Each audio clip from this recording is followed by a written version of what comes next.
con todo un trabajo que recién nacido para poder adaptarse a el mundo exterior, ¿no es cierto? Y en la primera gran barrera que tenemos es pasar por el estrecho canal vaginal. ¿Qué es lo que puede generar ahí? Un trauma. Observen, ¿no es cierto? Y después vamos a ver cuáles son los signos de alarma y recién nacido. Ok. ¿Qué significa trauma? Alteración y lesión producto ocasionado por el momento del parto, ¿no es cierto? O algo que haya sufrido el feto producto de alguna acción que nosotros, que estamos atendiendo el parto, hayamos tenido que hacer, realizar de manera fortuita y a veces no tan fortuita, premeditada. ¿Por qué digo que puede ser premeditada? Si hay un parto obstruido y no puedo sacar el hombro, ¿qué es lo que debería hacer? La clavícula. ¿Para qué sirve la clavícula? ¿Para qué no sirve la clavícula? ¿Qué pasaría si no tendrían clavícula ustedes? El deltoide y haría esto, ¿no es cierto? Entonces eso va a reducir diámetro, sí. Y eso haría que estemos con la posibilidad de poder salir con más facilidad. Cada vez menos se instrumenta el trabajo de parto. ¿Por qué? Porque nuestros amigos ginecólogos prefieren hacer maniobras, antes de hacer maniobras de instrumentación, prefieren hacer cesárea, ¿no es cierto? Y eso no es lo más indicado. ¿Cuáles son los factores de riesgo? De todas maneras, siempre la prematuridad es un factor de riesgo para algún tipo de trauma ocasionado en el momento del trabajo de parto. ¿Recuerdan cómo es el cerebro de un niño prematuro? Donde puede ser una masa gelatinosa que no tiene circunvoluciones. Sí, parte de esa alteración o ese desarrollo normal que hay es que los vasos sanguíneos tienen una disposición peculiar y eso los hace susceptibles a tener rupturas. No llegan sino en 90 grados los vasos sanguíneos en el cerebro, y si hay una ruptura, un movimiento fuerte, son más factibles de romper y ocasionar un sangrado intracerebral. De hecho, el tener una baja estatura, ¿qué condiciona? También un canal de parto mucho más pequeño. Por eso la indicación absoluta de cesárea es en mujeres que tienen menos de 1,45 m, el tipo de parto indicado es el de la cesárea. Los trabajos de parto muy lentos o muy rápidos lo que hacen es implican la posibilidad de que haya una mayor sufrimiento en el feto. Alteraciones en el líquido amniótico también.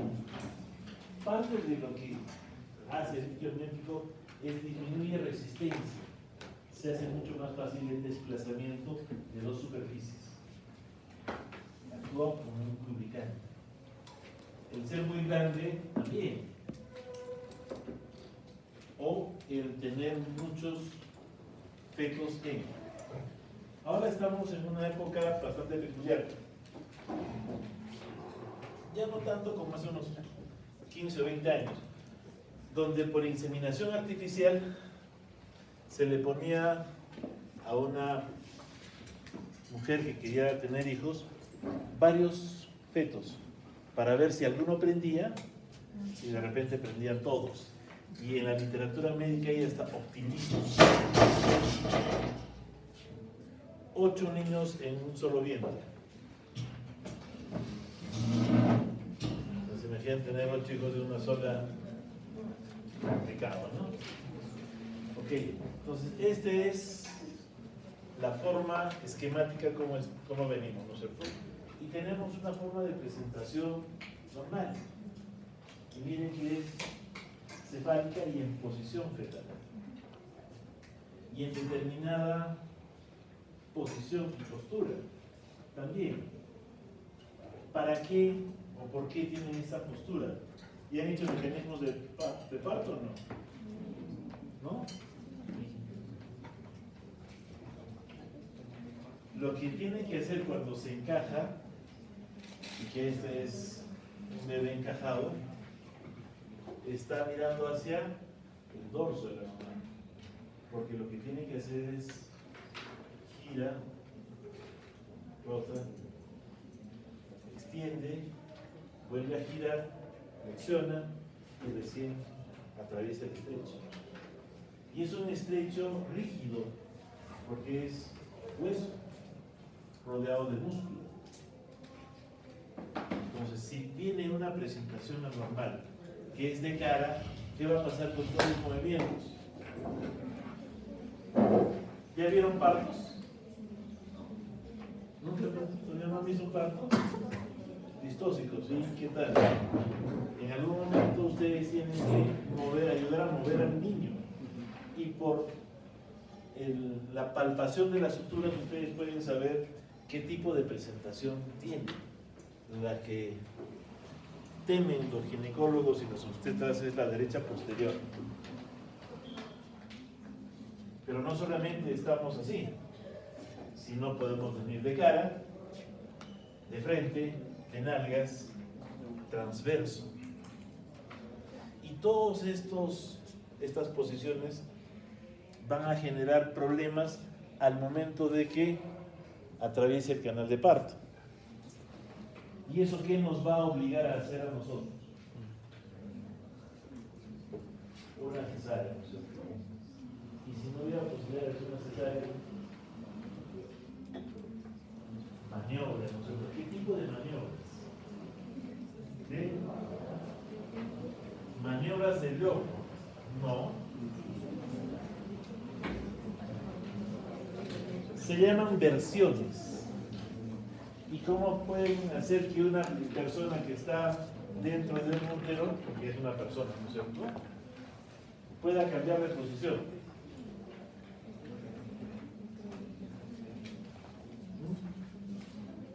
Metiendo la mano y tratando de cambiar la posición. ¿De qué otra forma podrían hacerlo? ¿De qué otra forma podrían cambiar la posición? ¿Han escuchado ustedes una expresión cuando vomitados o hemos vomitado nos dicen, no se te habrá volteado el estómago? ¿Sí? ¿Han escuchado esa expresión? ¿Y tiene asidero o no?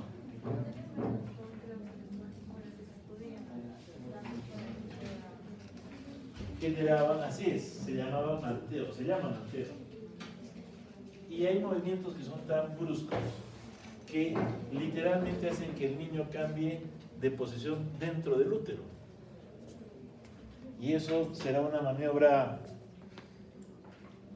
que no conlleve riesgos. Claro, conlleva un montón de riesgos. Imagínense una persona que esté de hombro y esté sometida a ese movimiento y que persista en esa posición. ¿Qué va a pasar? Se van a morir mamá, de repente, e hijos de todas maneras. Entonces, este tipo de posiciones es lo que tenemos que tratar de evitar que suceda. ¿Podemos hacerlo de una manera voluntaria? Para nada. En el momento del parto podemos hacer versiones internas, o sea, meter la mano y tratar de cambiarla. Podríamos. Sin embargo, es bastante complicado.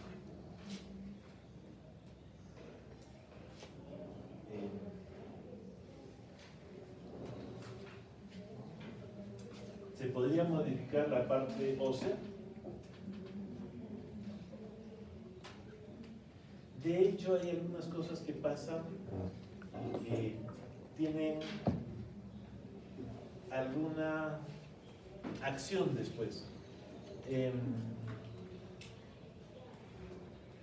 el saber popular, cuando una mujer da a luz, después de un par de semanas o el primer mes o la primera semana, no estoy muy seguro, hay una ceremonia, un ritual para la mamá que recién ha dado a luz, que se llama el guarni...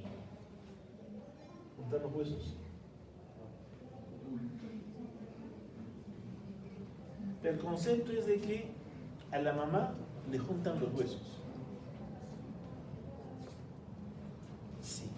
Y básicamente lo que sucede, Huarmihualtasca. Ya me acordé. El Huarmihualtasca es una tradición andina en el cual a la mamá le juntan los huesos. ¿Qué va a pasar con este huesito de acá? En un parto. ¿Se puede fracturar la sínfisis pública? Claro.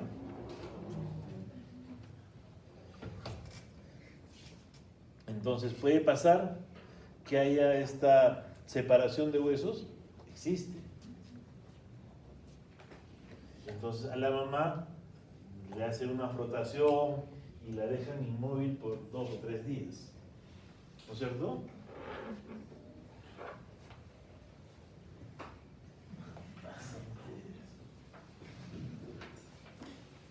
Entonces, ahí la pregunta es, ¿el trauma obstétrico será una cesárea? ¿Será un tipo de trauma obstétrico?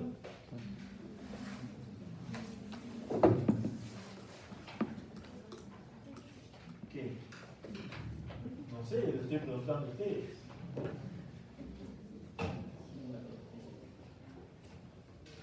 Alteraciones y lesiones producto del parto asociadas a maniobras médicas. ¿Sí? ¿Alguien lo han operado de algo acá? ¿Alguien ha sufrido alguna operación? ¿Se han roto un hueso, apendicitis, coledococistis? ¿Alguien uñero? ¿Nadie se ha operado? ¿Sí? La pregunta es, ¿y has quedado como siempre o hay algún tipo de limitación?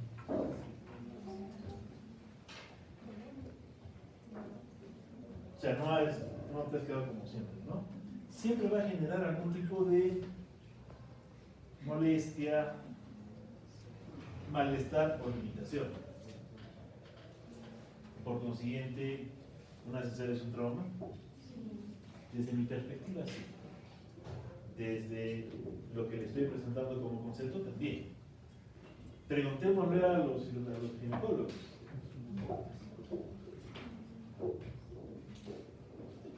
Preguntémosle a ustedes, a ver, ¿quiénes han decidido que cuando sean madres van a ser cesareadas? Bueno, ¿van a ser madres o no? No. ¿Por qué no? Porque no hay tiempo. Cuando daba esta clase en siglos pasados, alguien decía, pero doctor, ¿por qué? ¿Por qué lo considera así? Si es mi derecho de que nazca por cesárea. Pues hay varias cosas, ¿no es cierto? Porque está el derecho de la mamá, pero el derecho de recién nacido no lo defiende.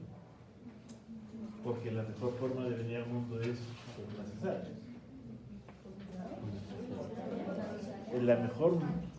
La peor manera de venir al mundo, allá, están despiertos. Ok, entonces, ¿cuáles son las indicaciones necesarias? Obviamente, cualquier tipo de presentación anatómica.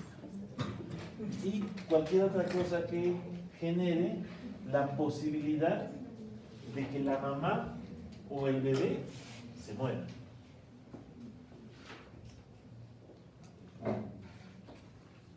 Por eso es que la OMS reconoce que solamente en hospitales de nivel 3, como el hospital donde trabajo, la tasa de cesáreas no sea mayor al 20%. Sin embargo, en todas partes del mundo, las tasas de cesárea están incrementándose. ¿Por qué será? Porque hay un problema económico de fondo. ¿Sí? ¿Por qué miran con esas caras de interrogación? ¿Por qué qué será un problema económico del mundo? Por su costo. ¿Y por qué será tan caro?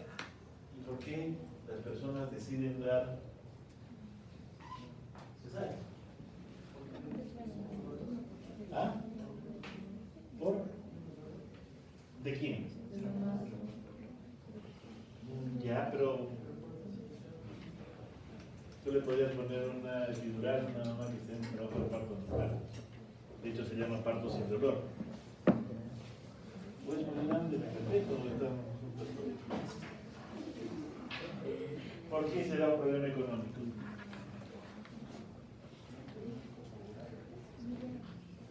Porque también programas a qué hora quieres entrar a la sala y a qué hora quieres irte a tu casa, como mamá.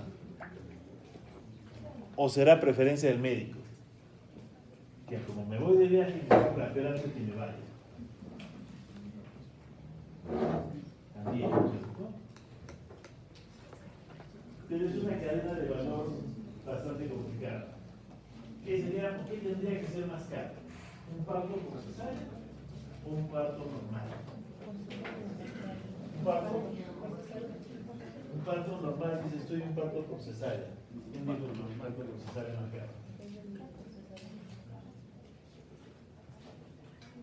Tú dices que es más caro un parto normal que una cesárea. Y aquí dice todo lo contrario.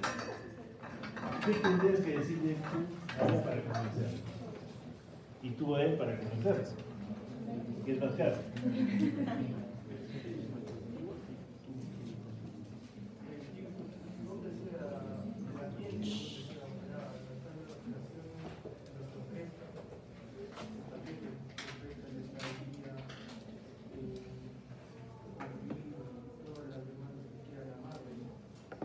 ¿Te convenció? Convéncelo tú que es más barato. ¿O es más caro? El parto porque es más caro porque tiene que alquilar el quirófano, se tiene que pagar al instrumentista, se tiene que esterilizar los materiales, se tiene que pagar un anestesiólogo, se utilizan más materiales. ¿La convenció? ¿Los convenció? ¿Estrella los convenció? ¡Hable! ¿Y convenció Estrella o no? ¿Y tu nombre es? Diego, ¿te convenció o no? Peor, ¿no? No se le escuchó. De repente no ha forzado, pobre Diego. ¿Quién más está de acuerdo que el parto natural es más caro que la cesárea? Alguien que nos pueda convencer a todos. ¿Nadie? Entonces, Estrella nos ha convencido a todos. Y yo le digo que no.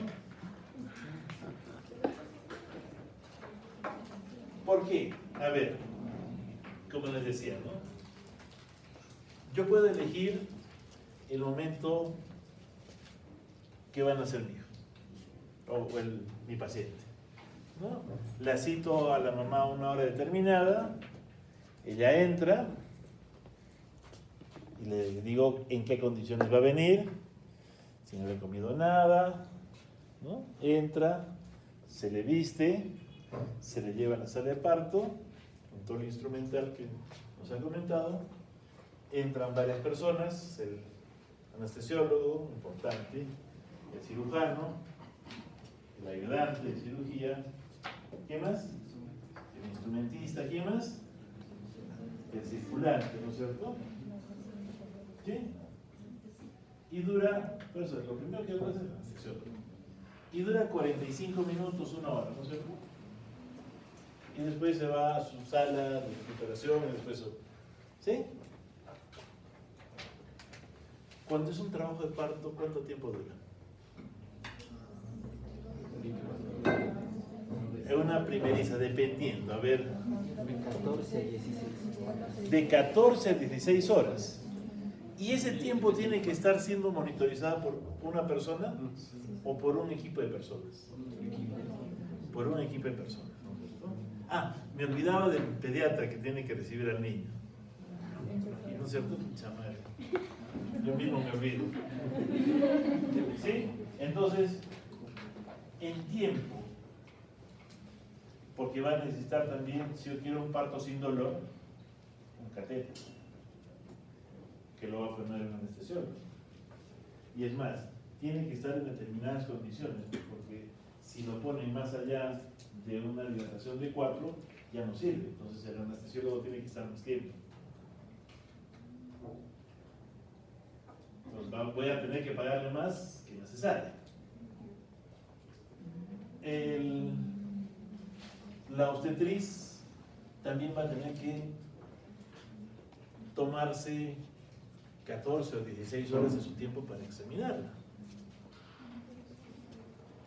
¿Sí? Y de repente en vez de una van a tener que ser 2. Y le va a tener que decir al ginecólogo cómo está. Y el ginecólogo también tiene que estar más de 40 minutos. Hablabas de una sala, ¿no es cierto?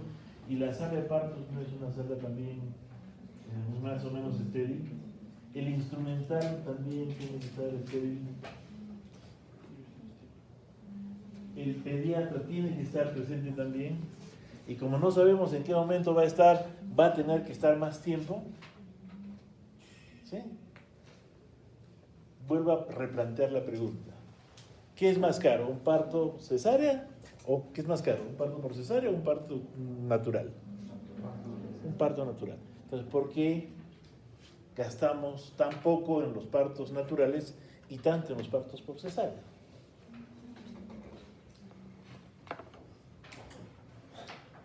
Porque hay una tergiversación en el valor que le damos a las cosas.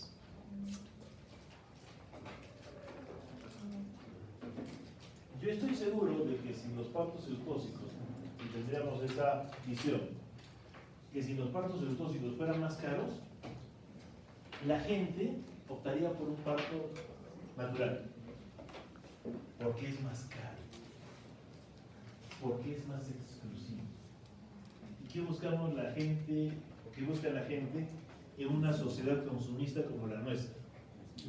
La exclusividad. Entonces, ¿qué es lo que tenemos que vender? Exclusividad. ¿No es cierto? Para nosotros, desde una estrategia de marketing, ¿qué tendríamos que hacer? Promover el parto eutóxico. Porque no solamente es un costo directo económico, sino también es un costo a futuro. Porque ¿qué va a pasar con esa mamá que tiene la cirugía? Primero una cicatriz incómoda. Las más chicas ya no van a poder usar bikini, ¿no es cierto?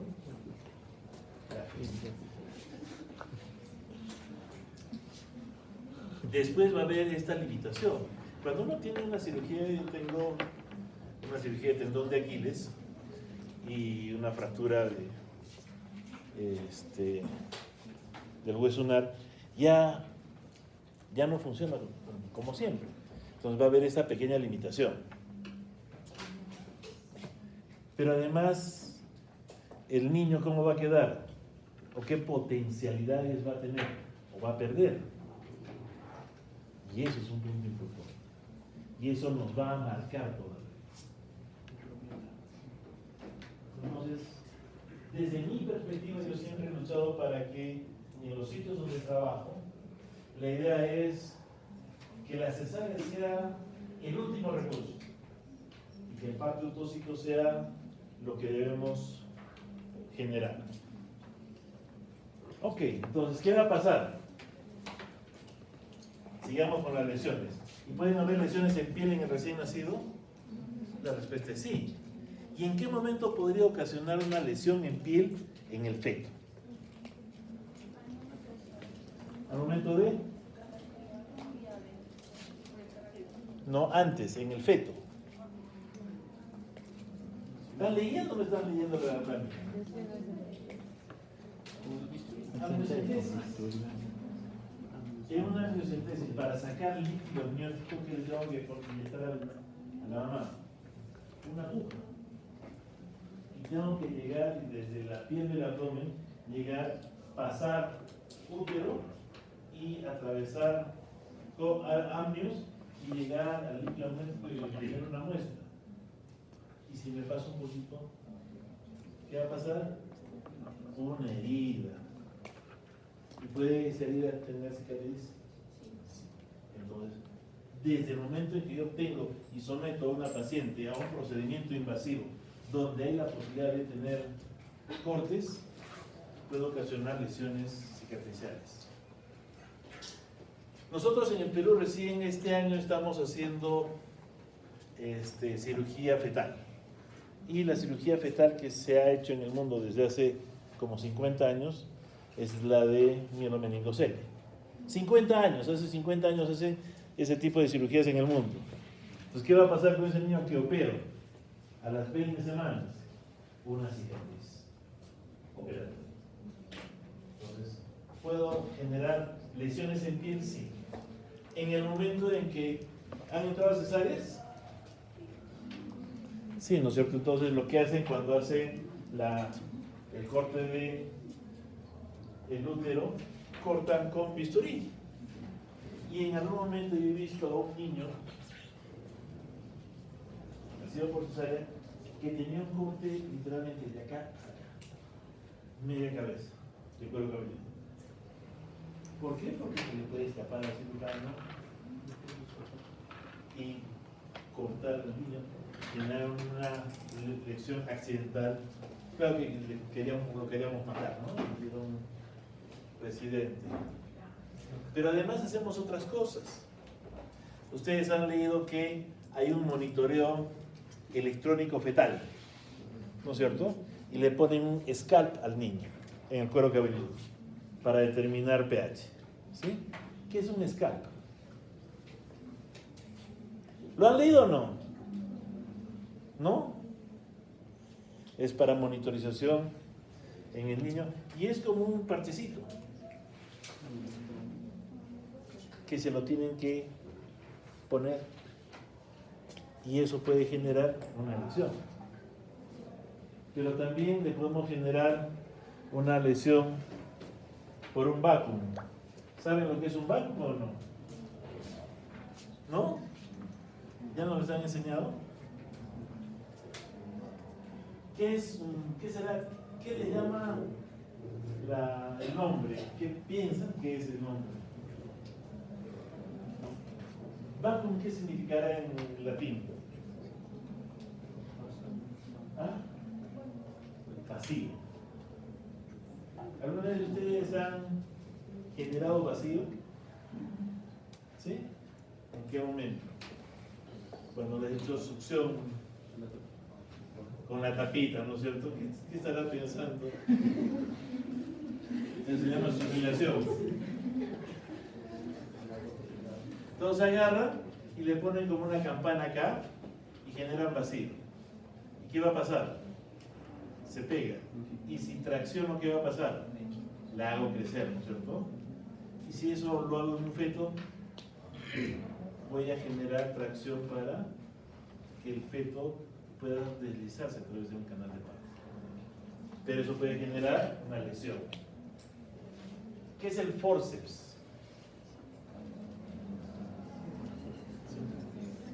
Es como una pinza, sí, que le agarra la cabeza del feto y también genera mayor tracción para sacar un joven.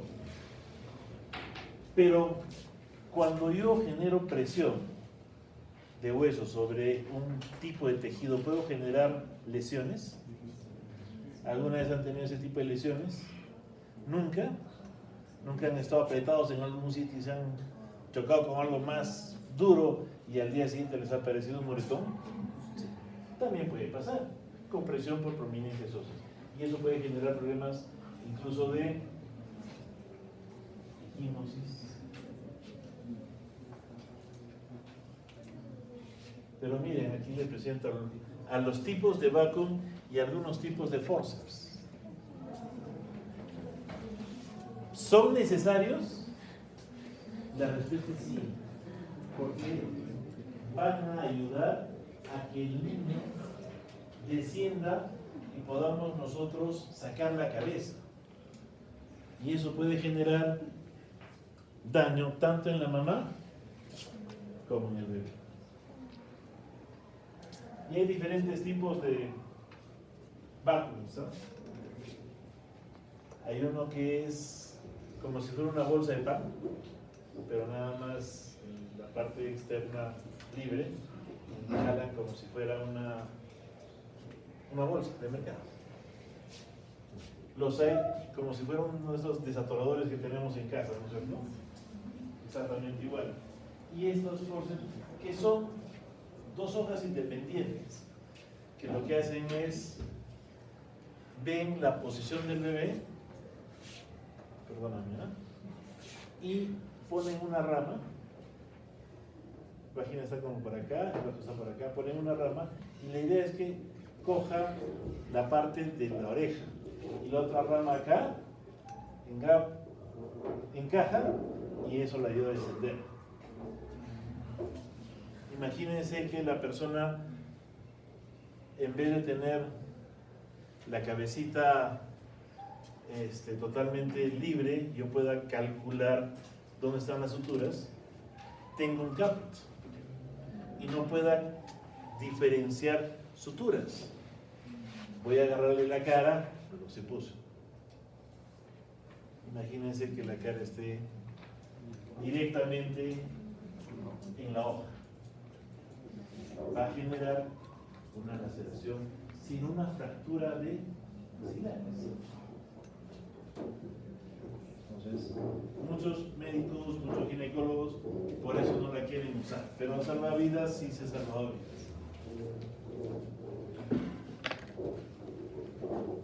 Probablemente este es un chico que haya tenido algún tipo de trauma. ¿Qué va a pasar con esta parte de la carita? Va a haber equimosis. Si nace de cara, ¿qué va a pasar? Va a haber una compresión y va a haber congestión. Y eso va a generar que la zona donde ha habido más trauma esté roja los días siguientes. ¿Alguna vez han tratado de ahorcar a alguien ustedes? ¿Nunca?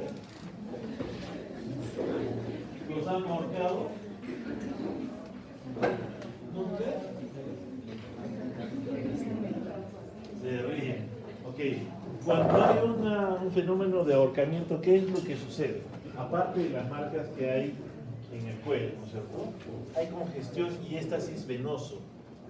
Y cuando eso sucede con el chiquito que tiene circulares de cordón, y ha habido tracción, y ha habido fenómenos de ahorcamiento, la cara, toda la parte de cabeza, adquiere un tinte violáceo.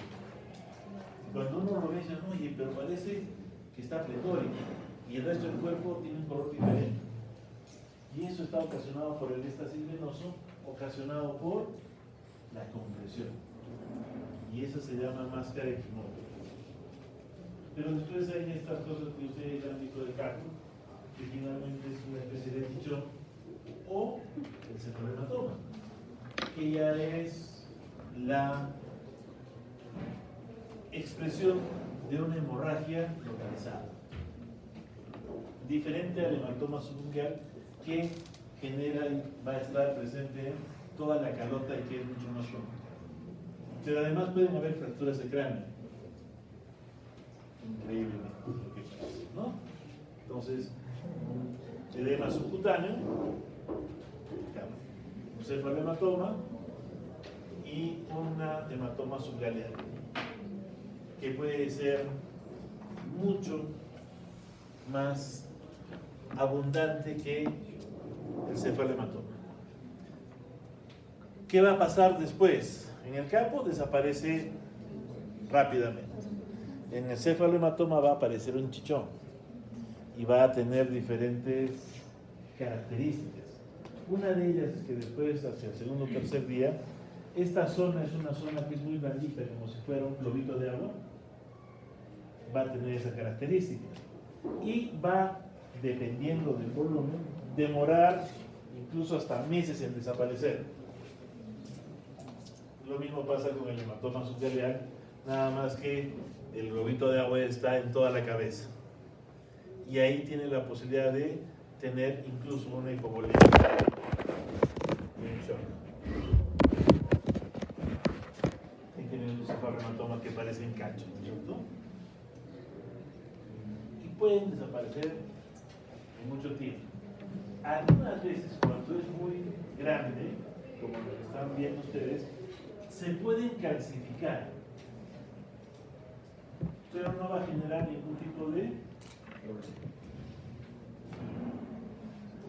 ¿Cuál es o qué es lo que va a suceder en el corto plazo? Va a tener ictericia más prolongada y pronunciada. Recuerden que es un glóbulo rojo y el glóbulo rojo se va a destruir y va a eliminar los grupos N, ¿cierto? ¿Por qué más puede pasar? Y seguimos en cabeza. ¿Dónde más pueden haber sangrados? En el mismo cerebro o alrededor de ellos. Nos vamos a tener las hemorragias subdurales, que miren, no son tan infrecuentes. Puede ser hasta uno de cada 4 niños. Y ocurre en partos normales o por cesárea. Y se está replanteando por qué puede ser. Y una de las cosas que se está pensando es que el niño, cuando tiene niveles de volumen sanguíneo bajo, va a generar picos de hipertensión arterial y eso causa sangrado. Por eso es que ahora, ya se sabe, los chicos que tuvieron partos normales por cesárea, pero que tuvieron el cordón umbilical todavía unido hasta que deje de latir, tiene menos frecuentemente incidencias de hemorragias intracerebrales. Por consiguiente, la idea es que nace el niño y tenemos que esperar ese tiempo para evitar problemas asociados a cambios de presión. Miren que puede ser tan grave que puede haber hasta compromiso de tronco cerebral. Y obviamente el tratamiento, como cualquier hemorragia subdural, es quirúrgico. El problema es qué tanto lo debemos sospechar o qué tanto lo sospechamos. A veces no se sospecha. Porque ¿quién va a pensar que va a tener un hematoma de ese tipo? Pero si uno empieza a hacer un examen clínico exhaustivo en un niño que se empieza a poner mal, sí tenemos que llegar al diagnóstico. ¿Cómo detecta un hematoma de ese tipo en una persona adulta? Cuéntame su historia. ¿Cuál sería su historia?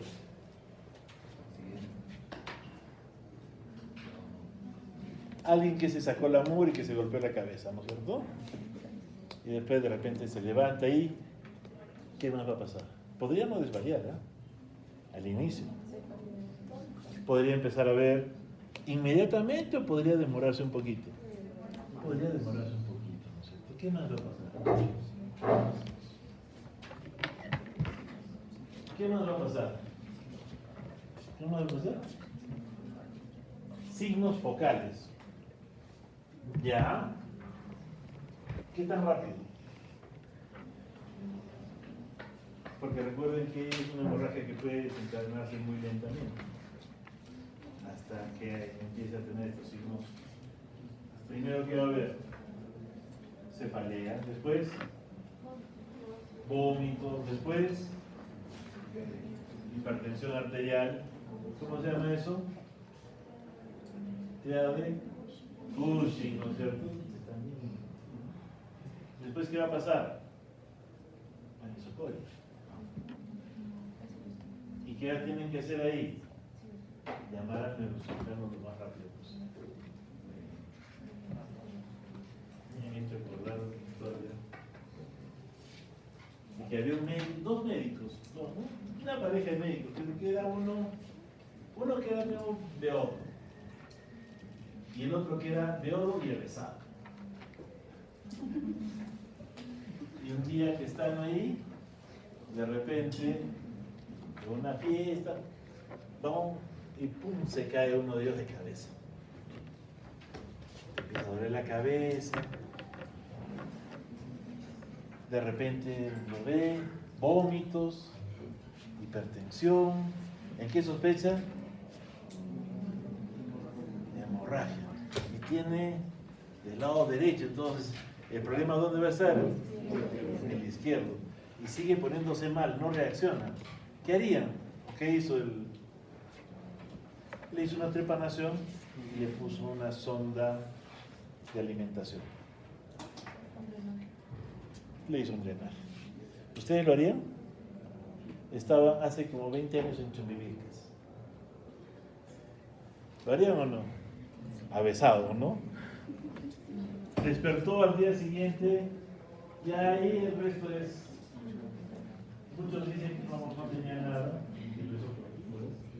pero nadie le atrevía en ese sitio a sacar el catéter.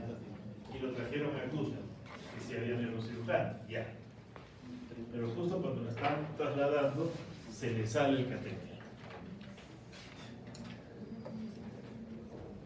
Ante soluciones desesperadas, ante eventos desesperados, soluciones desesperadas, dicen, ¿no? Se salvaron los dos. No sé si seguirán teniendo las mismas conductas, pero tienen que empezar a sospecharlo también. Pueden haber hemorragias subaracnoideas también son ocasionadas por trauma o por encefalopatía hipoxicoisquémica. Hemorragias dentro de la alma. Y pueden ser desde asintomáticos hasta tener convulsiones. Pero pueden haber también hemorragias intraventriculares, ventriculares, que estas sí son más frecuentes. ¿En quiénes tenemos que sospechar? En cualquier niño prematuro. El diagnóstico bien fácil se hace por ecografía, desde hace como 30 o 40 años. Y ahora la ecografía está haciendo un examen bastante básico. Recuerden que en la pandemia que hemos tenido, la tomografía se ha visto reemplazada por ecografía, con bastante correlación clínica y radiológica. Entonces, ya desde hace como 40 años hay una clasificación que se llama el papel. Hay una presentación clínica totalmente variable. ¿Les es difícil hacer un examen neurológico a una persona adulta? ¿No? ¿No les resulta difícil hacer una evaluación clínica? ¿No? Levanten la mano que están de acuerdo con la estrella. No, en desacuerdo. Ya yo estoy en desacuerdo. Siempre, a mí me pareció no muy fácil hacer una evaluación neurológica de una persona adulta. Porque tienen un montón de cosas que recordar. Imagínense un recién nacido que no habla, no responde, no dice cuando hay dolor, solamente llora. Y aquí medio los neonatólogos que nos parecemos a los veterinarios, ¿no es cierto? Eso me decía un amigo, tú eres veterinario, no eres médico, ¿cómo vas a poder entender? Sí, pues entonces uno tiene que guiarse por muchas cosas clínicas. Y hacer un examen clínico neurológico recién nacido no es para nada fácil. Y además, ustedes pueden tener al niño totalmente sano, no encontrarle nada y tener una hemorragia. O puede tener un problema. Va a haber daño de la sustancia blanca por isquemia y que va a desarrollar a futuro quistes polencefálicos. ¿Y eso qué significa? Pérdida de masa. ¿Y eso qué significa? Pérdida de capacidades intelectuales a futuro. De repente. ¿Qué es lo que tenemos que hacer? Evitar el parto prematuro. Y la idea es que el pensamiento adecuado de cordón umbilical ya se sabe que disminuye hemorragia intraventricular. ¿Por qué les digo que podría no haber ningún tipo de alteración en niños que han tenido hemorragias intraventriculares graves? Porque hay lo que se llama remodelamiento del neuronal, plasticidad neuronal se llama. Y eso es un punto importante. No sé si ustedes, no creo que se acuerden, pero busquen, hace como 20 años más o menos había una niña que fue campeona de marinera en Trujillo. Lucía Una enana- Donet. ¿Ah? Claudia Lucía Donet. Claudia Lucía. ¿Sabes su historia, no? Sí. Cuéntales. Bueno, Claudia Pero fuerte, ¿ah? Somos ¿no? Sí, ok. Bueno, Claudia Lucía era una niña de aproximadamente 6 a 7 años. Ella era ya bailarina profesional de marinera y concursó en el Mundial de Trujillo. Entonces ella logra campeonar en la categoría preinfante. Posterior a ello se dirige a Lima, porque ella vivía en Lima, y bueno, lamentablemente sufre un accidente automovilístico, ¿no? Ella queda en UCI, parapléjica, en coma, si no me equivoco, por 6 meses o un tiempo. No tengo el tiempo exacto, pero no había respuesta hasta que se cuenta que va la profesora de marinera a visitarla y le preguntan, ¿no? Y le dice, Lucía, ¿cómo me hiciste en el Gran Chimú? Y ella el primer movimiento que realiza es el levantamiento del pulgar, ¿no? Que le había hecho, que lo había logrado. Y posterior a ello ella empieza a despertar, a recibir terapias y ahora ella ha vuelto a bailar marinera. Es una chiquita que quedó parapléjica en algún momento, con diagnóstico por resonancia magnética. Y ahora vuelve a bailar. Ya no como antes, es cierto. Pero el pronóstico para una persona a los 6 años o 7 años de una paraplegia total, que vuelva siquiera a sentarse, es alucinante. Que vuelva a bailar, me parece mucho más alucinante todavía. Y es uno de los mejores ejemplos que hay de lo que es esto de plasticidad cerebral. El cerebro tiene la capacidad de poder remodelarse y hacer que células suyas empiecen a realizar tareas de las que no estaban destinadas, sino dentro de un segundo, tercer o cuarto plano. Y eso, maldita sea, lo tienen más desarrollado. ¿Quiénes? ¿Quiénes están más desarrollados? No. Ya sabía que me iban a decir eso. No. Ese desarrollo lo tienen las personas que han tenido entrenamiento cerebral. Entonces, si es una chica como Claudia Lucía, que se preparó para bailar y disfrutaba bailando, ¿eso qué hacía? ¿Cómo estaba su cerebro? Capacitado para hacer todas esas cosas. Y tenía muchas de sus células en conexión con. Lo pudo haber hecho un chico también que tuviera. No, y no saben lo que era la enana. La enana era una belleza. No solamente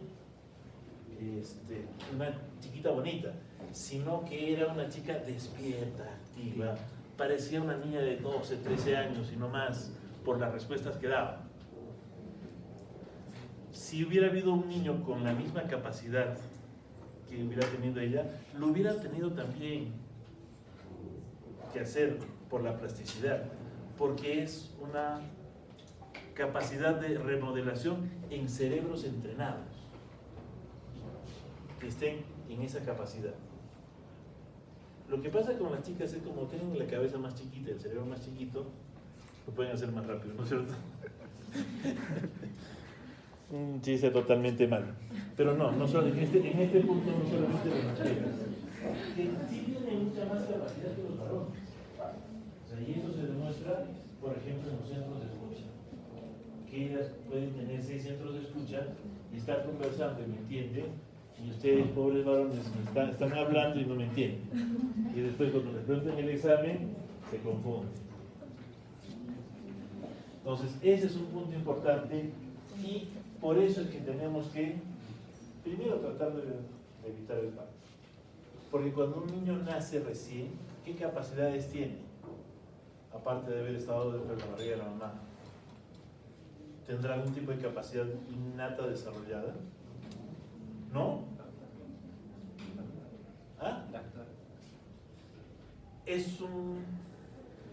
No es una capacidad, es un instinto el lactar.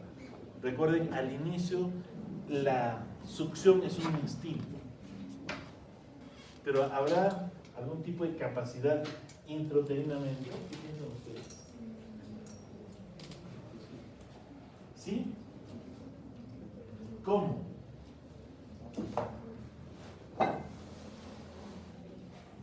¿Habrá o no habrá? Y estamos entrando aquí en un terreno filosófico, ¿eh? ¿Qué creen ustedes?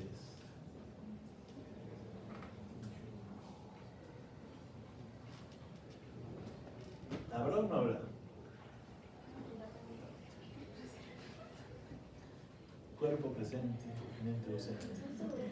¿Habrá en la parte fetal la capacidad de tener algún tipo de habilidad que empecemos a desarrollar?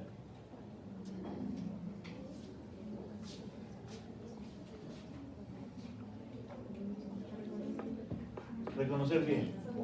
Sonidos, claro. O sea, sí hay. Y por eso, una de las cosas importantes que se ha desarrollado en los últimos 60 años, ¿qué es? No es musicoterapia, es estimulación prenatal. Porque no solamente le ponen música, sino recomiendan que le hablen, que le toquen la barriga de la mamá.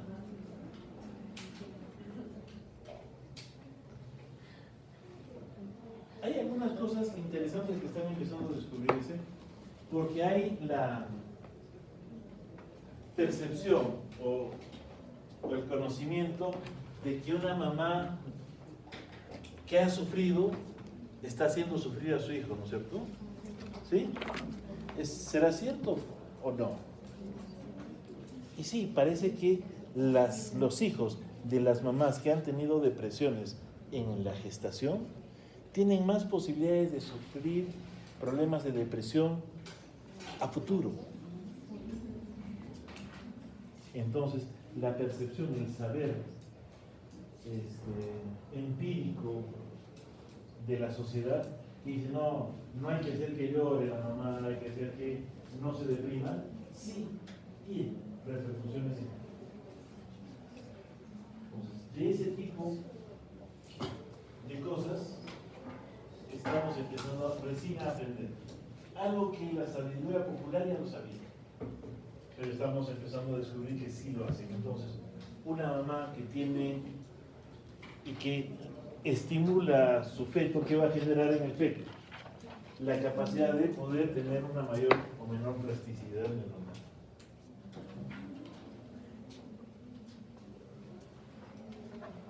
Entonces ahí están, ¿no es cierto?, las hemorragias. La subaracnoidea, la sutural, las hemorragias intracerebrales y las hemorragias intraventriculares, que son sangrados que van a partir de los ventrículos y el hematoma epidural. La clasificación es 1, que solamente se limita al ventrículo, 2, que invade casi todo el ventrículo, 3, que invade ya tejido neuronal, y 4, que se extiende mucho más. Obviamente eso no se lo voy a preguntar en el examen, ¿no es cierto? Pero para que tengan una idea y una referencia de qué es lo que sucede. Y eso está básicamente porque el cerebro inmaduro, como un sistema vascular inmaduro, es más fácil que tenga rupturas. Y por eso hay que tratar de evitar un parto preterno. Y si no se puede, lo van a tener que mandar, tengan que hacer, que ponerle lo que va a pasar primero, maduración pulmonar, porque lo primero que vamos a necesitar son nuestros pulmones. Y que para que, como neonatólogo yo tenga la oportunidad de no pinzarles el cordón umbilical, tengo que escucarlo respirar. Y si le pongo el corticoide antenatal, voy a tener mayores chances para que eso suceda. Y que después, si lo tengo que poner en ventilador mecánico, le tenga que poner una ventilación mecánica gentil o no usar ventilador mecánico. Porque el ponerle surfactante, el darle ventilación a presión positiva, ¿qué va a generar? Aumento de presión intracerebral también. ¿Y qué va a generar? Sangrado. Entonces, cuando estén lejos, por favor, siempre acuérdense de toda mamá que tenga más de 23 semanas de edad gestacional y antes de 37 semanas, pónganle su madre su número. Se los voy a agradecer. Si no, mandaré mis atentos saludos. ¿Qué otra cosa puede pasar? Ya terminamos, cerebro, salud, cerebro, la cabecita. ¿Alguna vez han dormido mal ustedes? ¿Y el cuello se les ha medio torcido? ¿Cómo se llama eso? ¿Y en los mecanismos del parto podría haber una tortícolis? Sí. Sí. ¿Cómo lo van a ver en el niño cuando tenga 1 o 2 meses? ¿Cómo va a ser el cuellito? ¿Ah? Doblado y mirando hacia un lado nada más, ¿no es cierto? Entonces la mamá dice, mira solo hacia un lado. Y ustedes van a ver, está así, y hasta la cabecita, que todavía es moldeable, va a tener diferencias importantes. ¿Qué es lo que tienen que hacer ahí? ¿Qué hacen cuando tienen tortícolis? Masajes. ¿Solo con qué hacen el masaje? ¿Con qué? Con la media negra, ¿no es cierto? ¿No? ¿No sabían? Ah, no. En mis tiempos, cuando uno tenía tortícolis, era frotarse con una media negra, sobre todo si era de señora, ¿no es cierto? De mujer. Pero no se está haciendo eso, ¿no es cierto? Eso lo hacen en casa, sí. Entonces, sí, porque es una forma de estimular, producir calor y disminuir tensión. Y eso pasa. Pero además puede haber edema y ectasis de los ojos, porque además le ponemos gotas. Y además está en un ambiente totalmente estéril. Y cuando pasa por el canal vaginal, ¿de qué lo vamos a bombardear? Todos los orificios naturales, de las 80.000 bacterias y hongos y todo lo demás que vive normalmente en la vagina. Y eso puede generar edema. Después, el niño cuando nace también tiene que hacer fuerza en la cabeza, también. Por consiguiente, ¿podrán reventarse las venas del ojito y tener una hemorragia subconjuntival? ¿Lo han visto alguna vez en un recién nacido? No están examinando mucho, ¿no? Entonces, cuando vean un niño y le vean los ojitos, van a ver que tiene hemorragias como si hubiera recibido un golpe, como si las venitas se le hubieran reventado. Y eso es bastante frecuente, no es tan raro, es bastante frecuente. ¿Qué más puede pasar? ¿Qué más leen ahí? ¿Y ustedes creen que pueda pasar? ¿Con qué frecuencia? Yo de verdad pensé que no pasaba nunca hasta hace poco, hasta que empecé a preparar esta clase. Y cuando me di cuenta de que había eso, no puede ser, porque antes era un incrédulo. Y sí, pues están descritos dislocación de septo, incluso estas fracturas nasales. ¿Quedaría una fractura nasal o no? ¿Sí? ¿Cómo sería ocasionada esa fractura nasal? ¿Alguna vez se han tenido fracturas nasales o no? ¿Nunca? No ven entonces nunca al otorrino, por favor. Porque le va a decir que tiene una desviación del tabique y lo van a querer operar. A no ser que quieran operarse de la nariz del dedo. ¿Por qué creen que pueda pasar esta fractura nasal?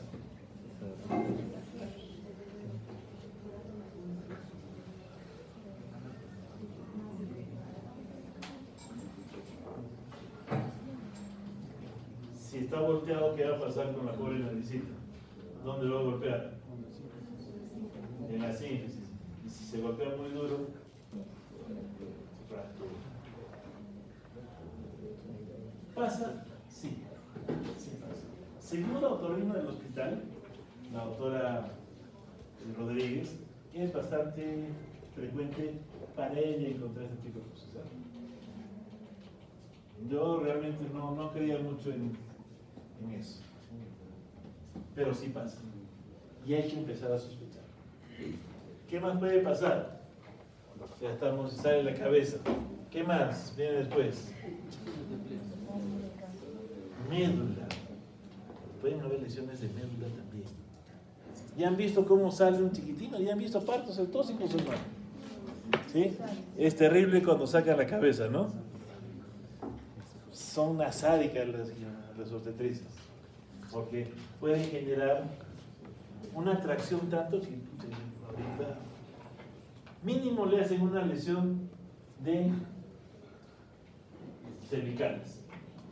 Miren, y las lesiones pueden ser desde tronco encefálico, media alta,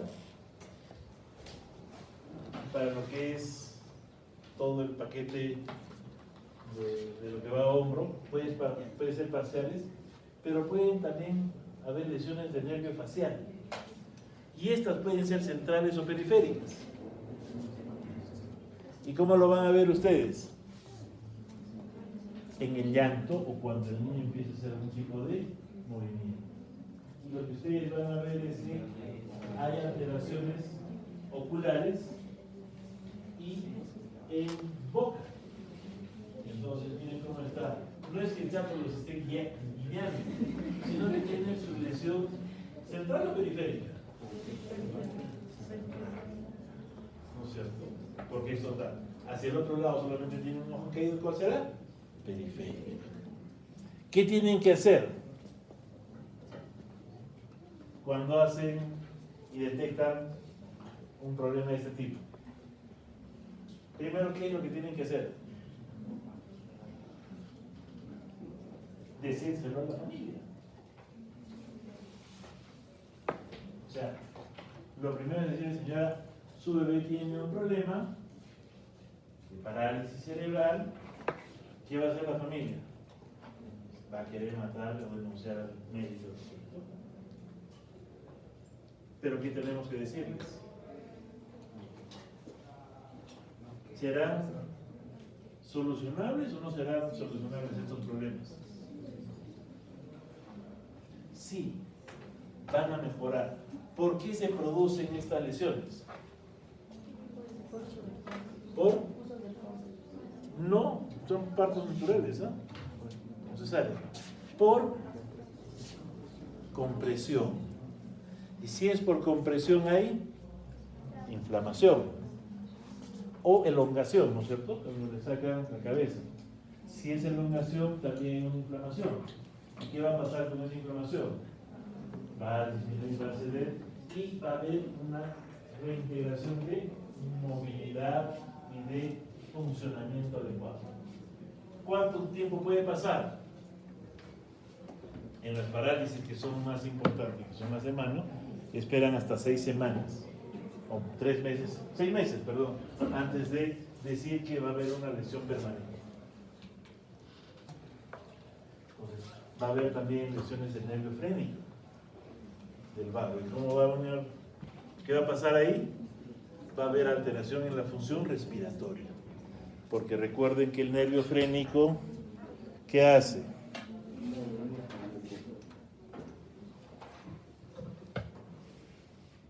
¿Qué hace el nervio frénico?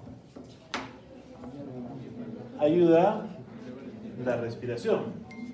Por consiguiente, ese niño, ¿qué va a hacer? Va a tener una dificultad respiratoria. ¿Y cómo lo van a ver ustedes? ¿Cómo se van a dar cuenta? ¿Qué va a pasar? No. Va a dejar de mover simétricamente el tórax. Ustedes lo van a ver ahí echado y de repente van a ver que solamente lado tiene un movimiento bueno, el otro no. Entonces, cuando ustedes sean internos y hagan un diagnóstico de ese tipo, no, una parálisis del nervio frénico, todo el mundo se va a quedar admirado, pero está loco, está loca esta mujer, tiene, ¿qué se fumó? No, pero no, sí tiene, pero mire, está tranquilo, satura bien, tiene buena lactancia. ¿Qué le vas a decir? Pero mira cuál es el movimiento. ¿Qué vas a hacer para demostrar que tiene poco movimiento? ¿Qué examen?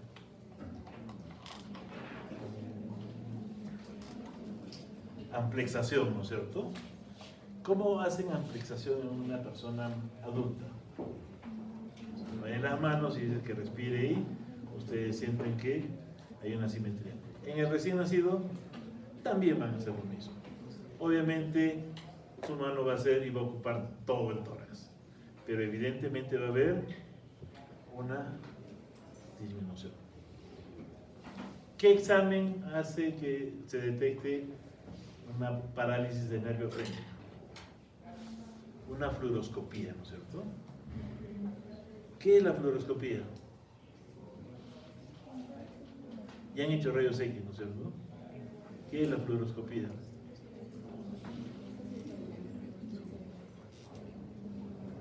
¿La escucha? No te acuerdas.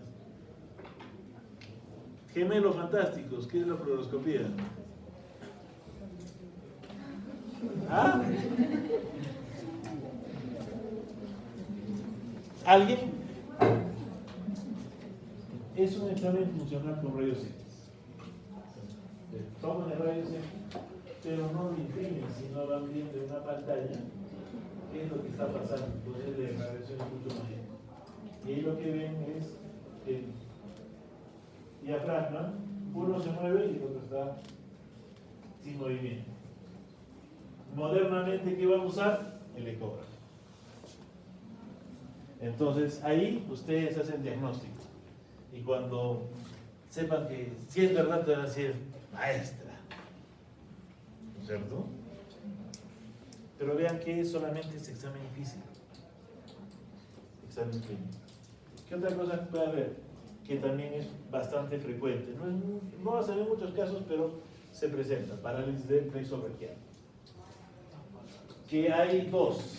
Y que va desde C5 hasta torácica 1. Y es por tracción. Y son básicamente dos. La de Erdős y la de Clark. Una de Sisfar y la otra es por sí. ¿Y cómo lo van a reconocer? Porque tiene un movimiento peculiar. ¿Sí? La mano caída y la otra mano que es como si pidieran plata. A su mamá sin que se entere su papá. ¿Sí? ¿Qué es lo que hay que hacer? Terapia física. Y 6 meses de espera. Si a los 6 meses no mejoró o mejoró parcialmente, probablemente no vaya a mejorar más. Y ya se instale una lesión permanentemente.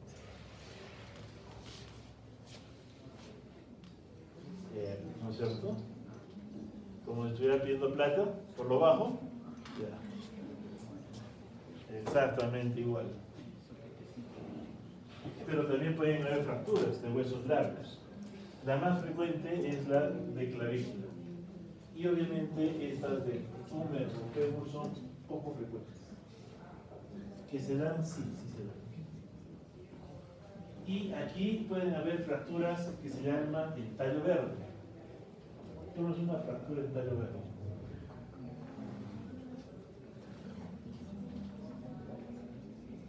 ¿Cómo es? Habla más fuerte. Habla fuerte. Como romper un tallito de apio. ¿Alguna vez has roto un tallito de apio?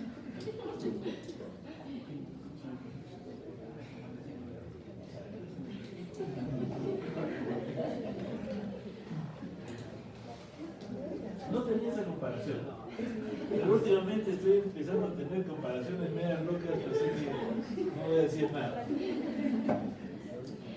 La fractura de tallo verde es una fractura de un hueso que no está totalmente consolidado. Es como esas ramas jóvenes de los árboles que ustedes quieren romper y no se rompen, sino se doblan. Pero cuando dicen, no, esta no se va a romper, la rama ya está quebrada y se empieza a secar, ¿no es cierto? Es exactamente eso. La mayor parte del cartílago no sufre un trazo de fractura, no se rompe, sino que pierde su forma. Y después de 2 o 3 semanas, lo que encuentran es un callo óseo y hacen solucionar el problema. Entonces, la señora tenía una fractura, ¿no? Su bebé. Jamás, nunca. Sí, mire, toque acá, es el callo óseo y ya no tenemos nada que hacer porque ya se solucionó solo. ¿Qué es lo que pasa en el tiempo con ese callo óseo? Como todavía crecemos bastante, el callo va desapareciendo casi completamente. En relación a lo que es fractura de húmero o fémur, sí, pues es el momento en que sacan de forma bastante complicada, porque o le jalan el brazo o le jalan la pierna ahí, generan la fractura. Y puede ser el tallo verde también, que nunca le he visto, sino básicamente sí es una fractura total. Y lo que hay que hacer ahí sí es ponerle eso. No nos puede pasar traumatismos abdominales. Bien, pueden haber hematomas hepáticos, subcapsulares, o hemorragias renales o suprarrenales, que no las pensamos generalmente, que sin embargo sí suceden con algo de frecuencia, y generalmente cuando ustedes tengan un niño que tiene un problema de un shock que es refractario, lo que está empezando a indicarse es que a ese tipo de jóvenes se les pongan corticoides, hidrocortisona a dosis altísimas, sospechando de que hay un problema suprarrenal. Si hay algo de sangrado, como hay shock hipovolémico, y no encuentran causas de sangrado, y lo más frecuente en estos jóvenes es hemorragias cerebrales, y no haya ningún tipo de hemorragia cerebral, traten de buscar otro tipo de sangrados, y parte de eso es la parte hepática. Perfecto. ¿Alguna pregunta hasta acá? ¿Ninguna? ¿Todo claro? ¿No se van a equivocar?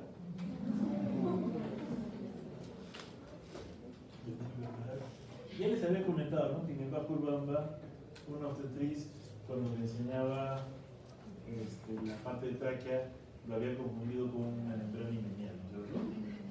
En el examen sucedió lo mismo. Alguno de ustedes le ha puesto, ha descrito una vulva. No te entiendo, de verdad, madre, yo de verdad, ese día casi me corto el cuello, no puede ser posible.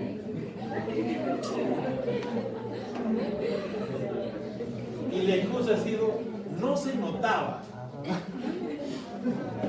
Yo de verdad le respondí, en algún momento de las clases hemos hablado de vagina de vulva, ¿no es cierto?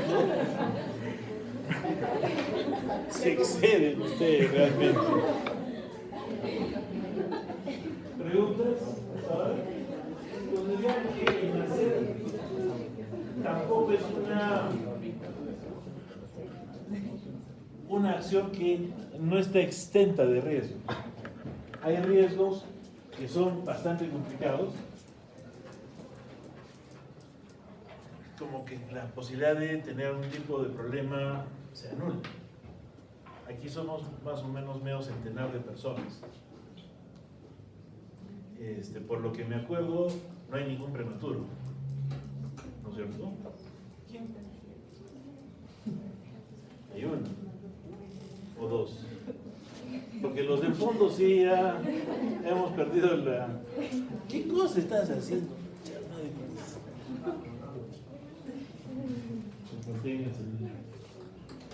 Después,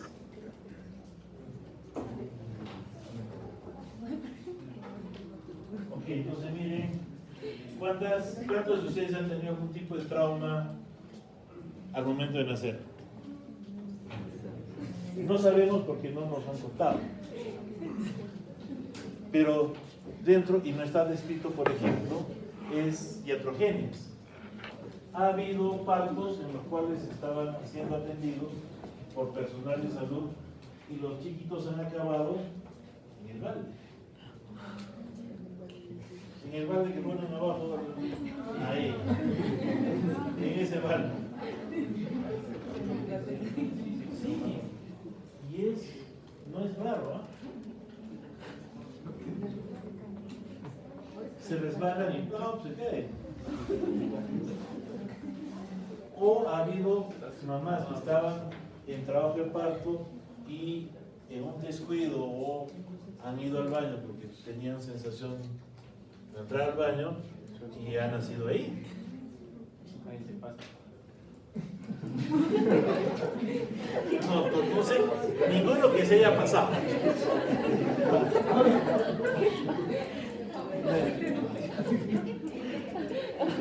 Y el peor tipo de parto que he atendido en mi vida ha sido hace poco tiempo.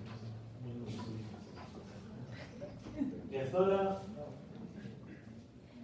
todavía me choquea. Porque es una mamá que ya sabía que era un feto que tenía problemas intrauterinos, tenía hidrops fetalis, y cuando entró a trabajo de parto, no pudieron bajar a sala porque sala estaba ocupada, pero tenía polidramios. Entonces, pues si este trabajo de parto está completa, rompe membranas y haz hay un direccionamiento de la cabeza hacia la vagina para que pueda salir. Lo rompieron membranas y empezó a salir y la cabeza no salía. Y yo he estado ahí presente porque embarazo de alto riesgo, bebé malformado. Entonces, y la cabeza que salía y no salía, salía y no salía.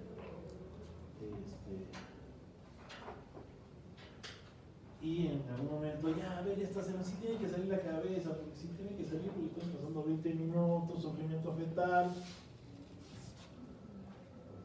Y todavía escuchaban latidos cardíacos. Dejaron de hacerlo, pasaron como 10 o 15 minutos más, y de repente, ya, aquí está la cabeza, sí, la tienes agarrada, sí. Señora, ponga un poquito más. Y salió la cabeza entera. Salió la cabeza, pero no el cuerpo. Literalmente al bebito lo han sacado por partes. Un bracito, una piernita, otra. Como cuando uno va al mercado y ve los animalitos que igualito. Es decir, el peor parto que he visto en mi vida.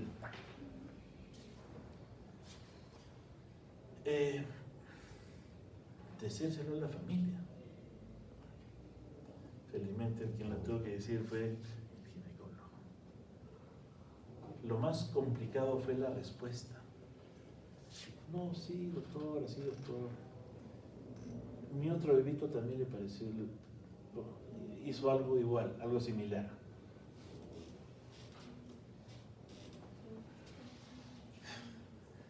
Complicado. Desde ahí, peor, ya no creo en la palabra de las obstetricias ni los ginecólogos, porque hasta hace media hora antes de seguían escuchando latidos fetales, lo cual no lo sé.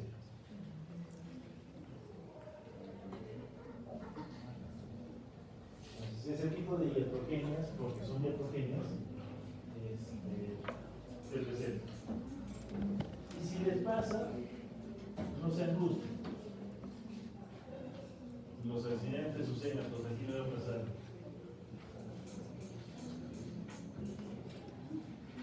Muy bien, ¿ninguna pregunta? Ahora, puede haber otras cosas más, podrían haber. No digo que no. Muy bien, entonces ahora vamos a ver los signos de alarma en el recién nacido. Y parece más un arcoíris, ¿no es cierto? O porque están amarillos, rojos, azules, blancos. Cada uno de estos colores implica un signo de alarma diferente.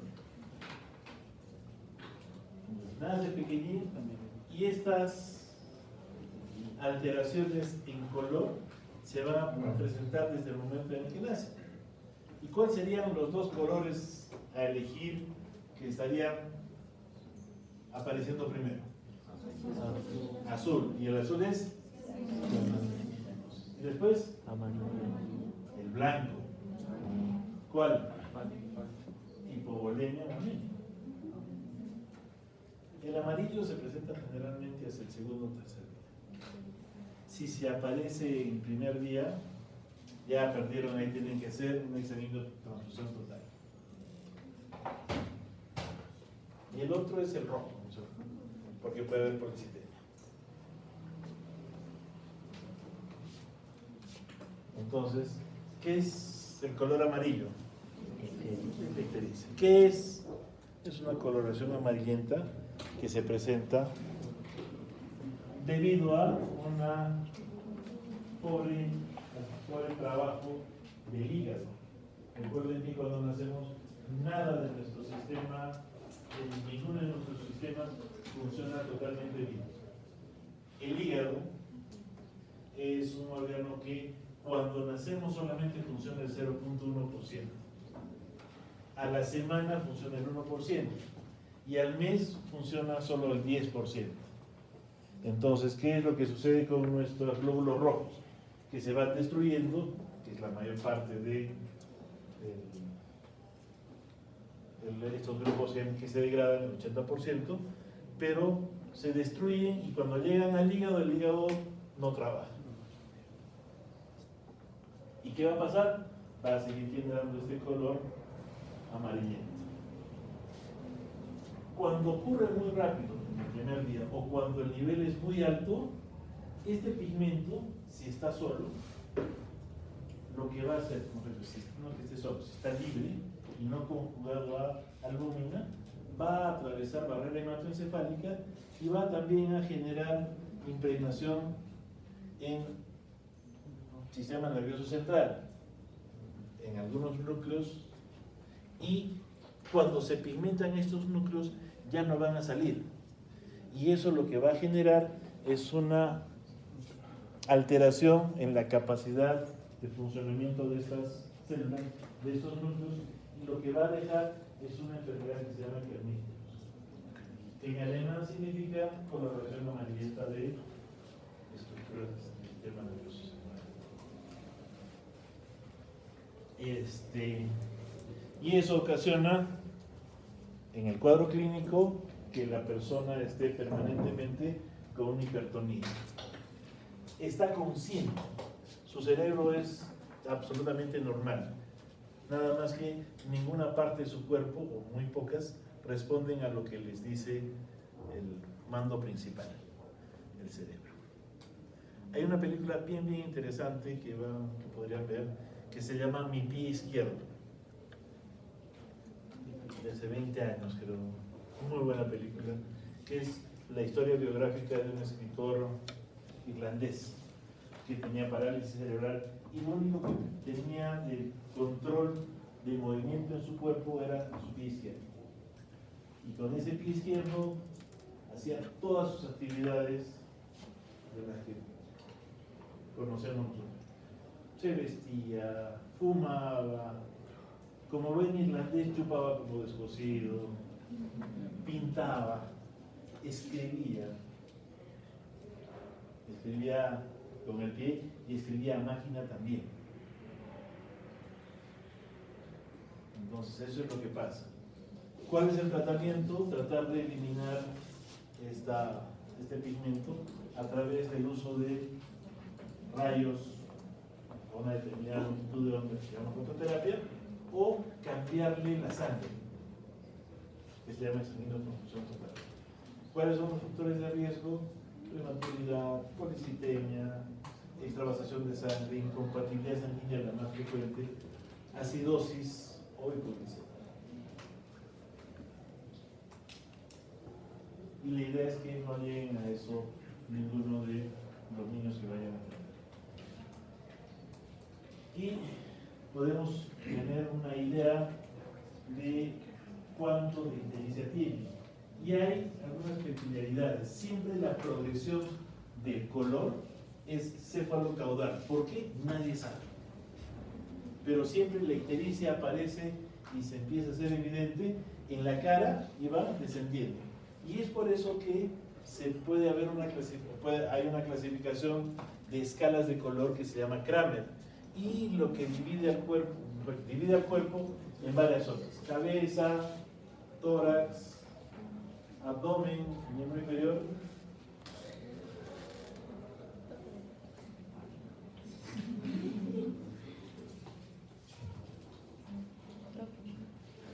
¿Cómo se chica?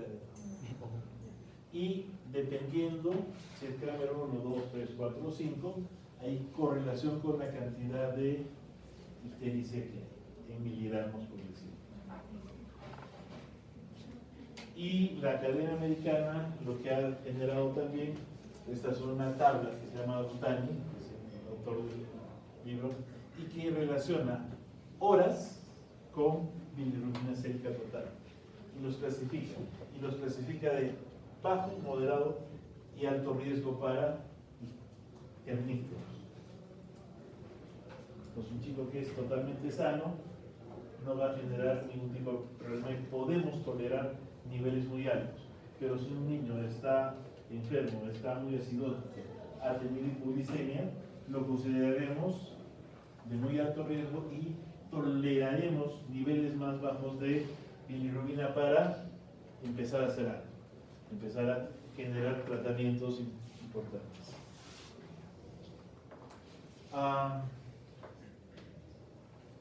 ¿Qué hemos hecho en el hospital?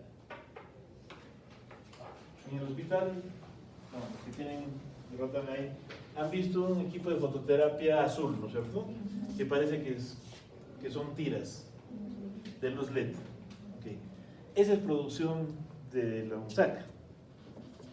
Lo ha hecho un ingeniero biomédico y es de luz azul. Y es bastante efectiva y es barata porque en los prototipos que tenemos, que son como 4 o 5, cada uno ha costado como 800 soles, 900 soles. Un equipo de esas características en el mercado está como por los 7, 8 mil dólares. En algún momento se quiso lanzar al mercado y era interesante porque como parte del costo del equipo estaba la posibilidad de, por courier, se mandaba el equipo a reparar de cualquier parte del mundo y se le enviaba a uno mientras se hacía la reparación. Iba a costar más o menos como $1000 nada más. Está patentado, pero no ha podido desplegar este tipo de negocios. En algún momento, y hay 2 prototipos que lo tiene el ingeniero, y que se lo quiero que me los vuelva a prestar, y son los únicos prototipos en el mundo que son portátiles, porque es como una manta para hacer mamá canguro y la batería es una batería de teléfono. Entonces no está atado a nada, porque los que hay, los blankets, las frazadas que hay, siempre están enchufadas a un sistema eléctrico. Este no, este es portátil. Y es el único que hay en el mundo. Hicimos un trabajo y ya vamos por ya nos cansamos de mandar el trabajo para que sea publicado y nunca los han aceptado hasta ahora. Lo cual es interesante. ¿Qué otra cosa se estaba desarrollando? Un aplicativo de inteligencia artificial para que con el celular que tienen ustedes, que todos son de 3G para arriba, ¿no es cierto? Ninguno ya tiene ya uno de 2G. Con la cámara y con un patrón de colores, se le ponía en el pecho y como un QR se tomaba la foto. Y eso les da un valor de bilirrubina. Lo interesante de este sistema es que uno le podía poner también la cantidad sérica de bilirrubina y inmediatamente subía a ser parte del sistema. Entonces la correlación que había era de 0.75 y lo real es la correlación 1 a 1. Entonces cuando esta correlación es mayor de 0.6 es buena y adecuada, pero tenía 7.5. No se terminó de hacer el software porque el ingeniero biomédico que estaba haciendo esta tesis se fue a Estados Unidos a hacer una maestría.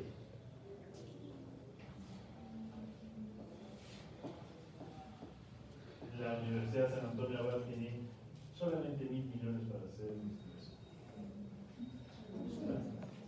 ¿Qué investigación harán? No sé, pero les cuento eso porque sí es bueno y es importante que ustedes vean, cuando vean viendo de que se puede hacer investigación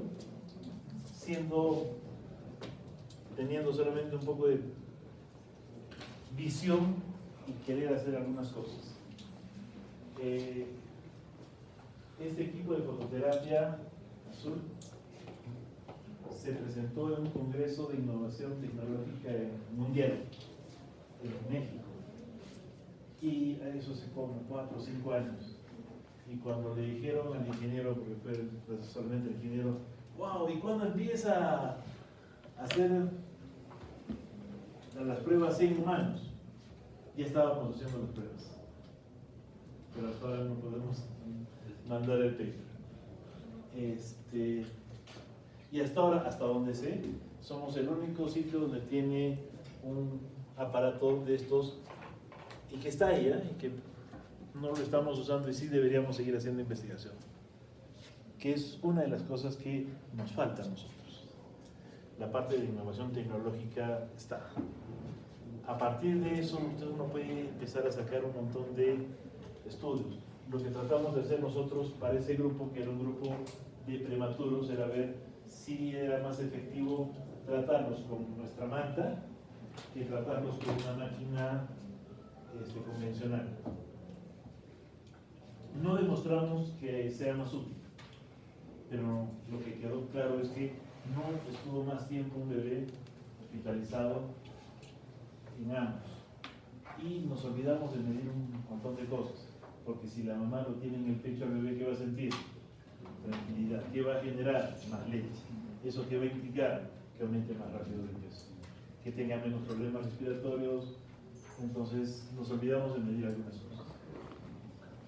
Y eso es un punto que está presente todavía.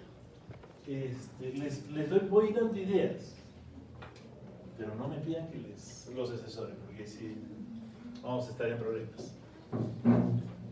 Eso es importante y eso lo pueden hacer ustedes, porque no es difícil.